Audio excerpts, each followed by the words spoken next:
My name is Luke Carver, and I'm the CEO and founder of Sadaya Sanctuary.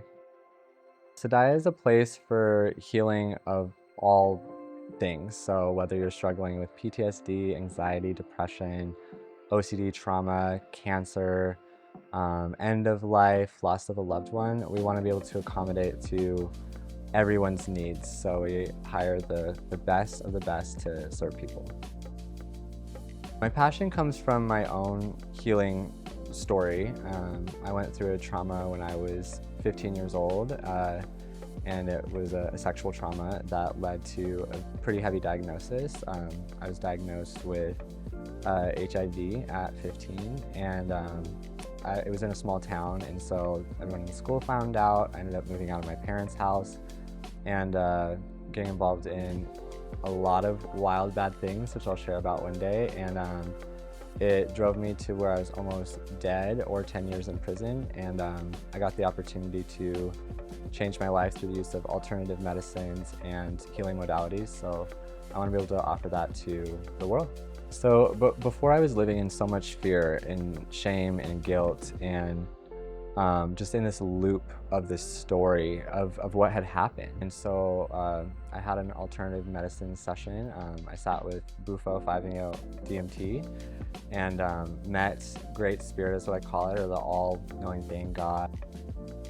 And it let me know that like we are all a part of this, we're all love. And I began to love myself. It started this journey of self-love. And I started viewing the world as if we're already in heaven. So I started treating people like that. I started treating myself like that, and the entire world changed to a very beautiful thing.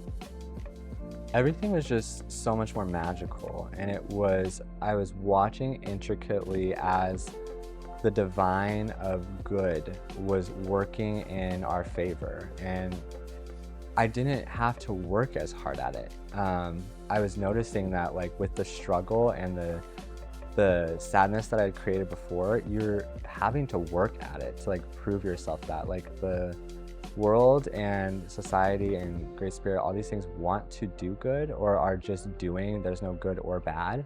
And I noticed just a lot of magic. I noticed things started coming to me more quickly.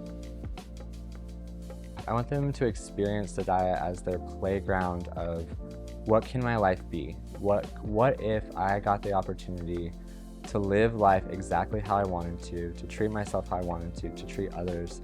So it's a place for people to really explore the depths of themselves and the realities that they want, and leave with the tools so that they can continue to bring that into the world.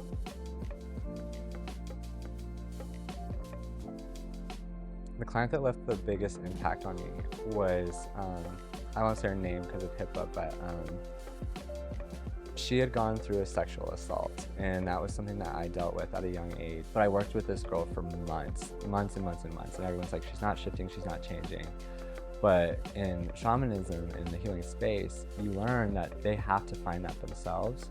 So it's about guiding them to that, leaning into that inquisitive questioning. And there was one day where we were sitting on her bed and she was really struggling that morning. And she asked, what did you do? What did you do to be able to get past that sexual trauma? And I looked at her and I just started crying, and I was like, I forgave him. Until you're really ready, if you really, really want, do you want to shift?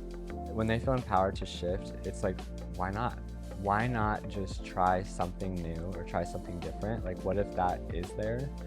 And the beautiful thing about like shamanism or open spirituality, or like what Jesus was talking about, what Buddha, what all of these healers were talking about, is it's just between yourself and something bigger than you, the big all things. So just to let them know there's nothing to fear in that, like that you're living your life, so it's what you're seeking is you in the end. So like just encouraging people to realize like, what is the biggest investment you can make in your life? And that is on yourself.